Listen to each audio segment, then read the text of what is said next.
surtout. Là, je vois pas clair, mais vraiment, il faut que je démissionne. À l'époque, lui, Gaston Maïla l'a fait. Pierre Claver, Maganga Moussavou l'a fait. Miboto l'a fait. Bon, est-ce que la génération... l'a fait. Est-ce que la génération actuelle peut le faire? Ah oui, l'ancien directeur de cabinet d'Ali Bongo Oniba l'a fait. Il a démissionné. On ne sait même plus où il est. Il est député. Il va se présenter député dans la commune de Franceville. On le voit. Ce que vous voulez savoir, il est là. On le voit plutôt à la télé. Il est là. Pour faire quoi? Je ne sais pas, pour agir. Non, ensemble. Il est en train d'agir, justement. Il prend des initiatives au Gabon. Il affûte ses armes pour aller au front. Et vous avez suivi d'ailleurs l'un des reportages lorsqu'il avait drainé la foule à Franceville. Il prend des initiatives. Vous avez montré qu'il était le fils de la province. Pour agir. Merci, monsieur. De la ville de Franceville. Allez, nous revenons sur le problème des transports. Allons évoquer ce sujet très important qui va concerner Hervé Oyono et Sasso Startup et d'autres jeunes qui s'intéressent aux affaires et qui sont dans le commerce. C'est le commerce équitable. Savez-vous ce que c'est? Qu'est-ce à dire? Allons suivre ce reportage et rencontrer le directeur général du commerce social que nous avons rencontré en semaine. La journée démarre demain, lundi. Allez. Alors, Madame Mawanga Rosine, bonjour. Bonjour. Alors, Pluriel vous remercie d'avoir accepté son invitation.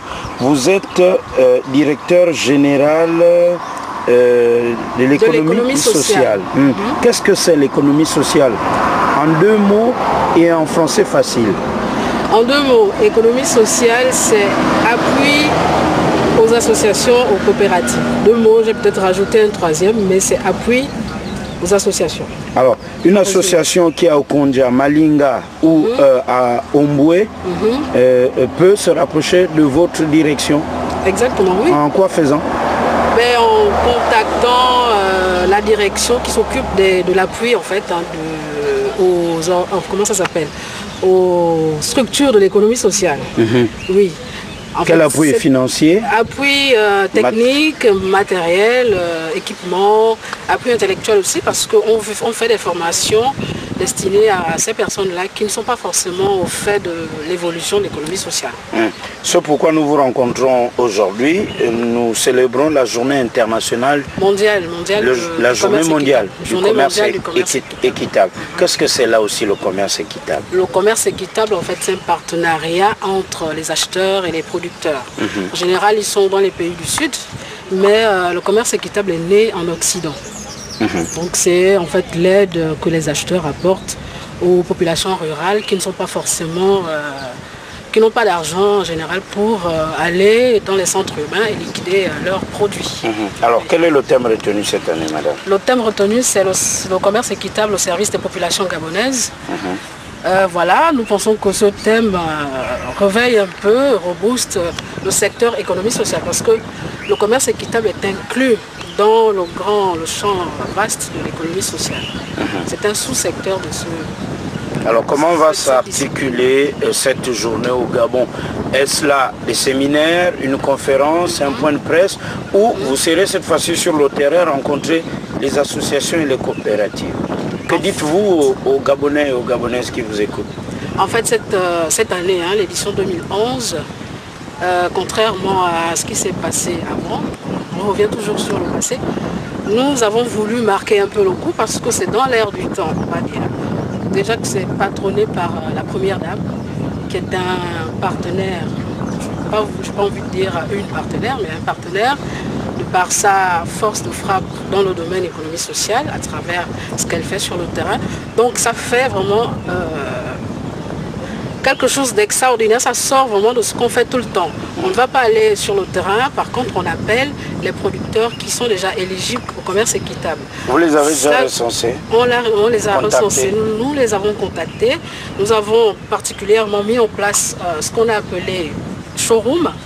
C'est un peu à l'américaine, c'est-à-dire on va réunir tous ceux qui sont dans le commerce équitable et même ceux qui n'y sont pas encore, parce qu'on pense que nos produits locaux sont originaux, on va dire. Donc On ne va pas seulement se limiter. C'est quoi les produits locaux? Le manioc Le manioc, ça dépend de comment il est fait. Il y a la patate, il y a la banane plantain qui ne sont pas encore impliquées dans la filière commerce équitable.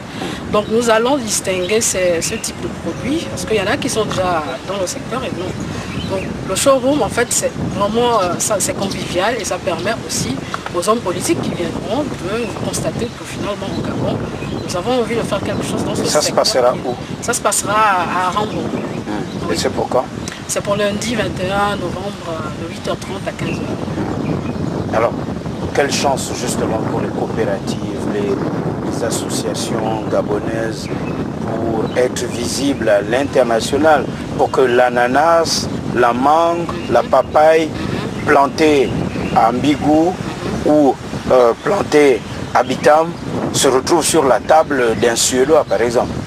D'accord, mais la chance c'est que le commerce équitable c'est une plateforme.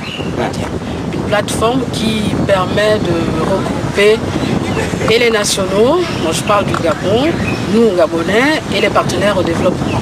Donc ça fait que lorsqu'on a un Suédois qui arrive par cette filière, eh bien, il a la possibilité de se rapprocher du producteur directement, de tisser des relations à travers notre direction générale, à travers le ministère des PME, tisser des relations parce qu'il y a la coopération internationale aussi qui rentre là-dedans. Il y a des partenariats, il y a des conventions. Ils seront là lundi, les partenaires les partenaires au développement, oui. Par exemple, le PNUD, de la FAO, entre autres. Ils seront là, ils sont conviés. Donc ça permet en fait d'avoir une plateforme d'échange, libre-échange, d'acheter et de donner un peu d'argent à nos frères gabonais qui sont justement en Bigou, à Kulamutu, à Mouila, à Ndende. Et puis voilà, créer de l'emploi parce que c'est de l'auto-emploi. Le commerce équitable permet aussi d'avoir, parce qu'à la base, il s'agissait de sortir de l'ornière ces producteurs qui étaient marginalisés parce qu'ils n'avaient pas le moyen d'écouler les produits. Donc ça leur permet de s'auto-employer, d'employer d'autres personnes à travers les activités qu'ils font, de mettre en avant ces produits, comme vous avez cité l'ananas, la mangue et tout le reste, aux yeux des partenaires internationaux. Est-ce que vous faites du lobbying? C'est-à-dire, est-ce qu'il est possible à votre niveau, au niveau de l'administration, de prendre des contacts hors du Gabon et de permettre aux commerçants gabonais de se retrouver de l'autre côté, c'est-à-dire au niveau du nord? Si on fait du lobbying à travers déjà le sérieux d'une coopérative. Est-ce qu'il y a des cas, Il y a des cas, oui, vous allez découvrir. Je ne vais pas vendre la peau de l'ours sans le tuer. Il y a des cas. Puisqu'on a le showroom, donc il y a des cas. Ceux qui viendront auront l'occasion plutôt, excusez-moi, de découvrir ces produits-là et ces producteurs. Donc voilà. Je ne vais pas vendre toute la stratégie de la journée, mais j'appelle quand même à tous les Gabonais, pas seulement les producteurs, ni les coopératives, ni les associations d'ailleurs, mais à tout le monde de venir découvrir ce concept qui est vraiment intéressant. C'est un tremplin à la création de la richesse parce que nous sommes en train de mettre en place, peut-être pas, mais de continuer de décliner la politique qu'a initié le président de la République à travers ses actions Gabon émergent, à l'avenir en confiance. C'est par là. L'économie sociale est un secteur vraiment qui aide toutes les populations pauvres. Donc ça va de la femme rurale qui vend ses petits tubercules à un grand producteur artisan de la pierre de Bigou. Voilà. Donc voilà un peu exposé. Il y a aussi le ministre. Le ministre, à travers les actions qu'il fait, il veut qu'on soit des relais, en fait, de cette politique. Le ministre des PME, excusez-moi, le ministre des PME de l'artisanat. À travers la direction générale de l'économie sociale, il veut qu'on soit un relais pour ces populations rurales et périurbaines. On ne va pas les laisser en marge de ce qui se fait en ville, comme ça, abandonnés à eux-mêmes. Nous sommes là, nous les assistants, nous allons les brûler dès janvier 2012. Nous mettrons sur le terrain parce qu'on a un programme aussi qui s'appelle Programme d'accès au commerce équitable. Donc ça permet. La journée, c'est une activité, on va dire, annuelle. C'est une journée où on fait savoir que voilà, ça existe. Mais le programme, c'est à travers ce programme qu'on accompagne et qu'on vient en aide, en appui, en encadrement à tous ces acteurs-là. Oui. Madame Pluriel vous dit merci. Donc rendez-vous lundi 29 à 8h30. Lundi 21 novembre à partir de 8h30 jusqu'à 15h. Nous avons choisi cette tranche horaire parce que c'est un jour de semaine, nous sommes dans le Gabon émergent. Il faut respecter désormais le cadre réglementaire du travail. Et c'est à l'immeuble à Rambo. Immeuble à Rambo. Merci, bonne journée. Je vous en prie, merci. C'est plutôt économie sociale et non commerce social. Non équitable, il a dit commerce équitable. Voilà, alors rendez-vous est pris pour demain et annoncer l'arrivée de la première dame, c'est à l'immeuble à Rambo, ce que vous appeliez pompeusement Bercy. Le commerce équitable, c'est très important. Et pour être un pays émergent, pour avoir l'indice supérieur ou égal à combien? À 8. Merci, monsieur. Allons, et revenons sur le sujet qui préoccupe les Gabonais, une très bonne vision, une vision très futuriste de ce pays. Et pour rendre Libreville encore plus belle, une ville moderne, ce sont les casses pour libérer les trottoirs et ces constructions anarchiques. Nous avons écouté attentivement le président de la République en fin de semaine, plus particulièrement lors de la conférence de presse, après le conseil des ministres. Et le mercredi, au jardin botanique, où il a dit aucun quartier, aucune province ne sera épargnée. On va appliquer la loi et la mesure concerne tout le monde. Nous avons voulu vérifier cela. Et pour cela, vous le savez, la Sablière, c'est le quartier le plus huppé du Gabon. C'est le quartier haut standing. Bon, qui n'est haut standing que des noms, vous allez le voir parce que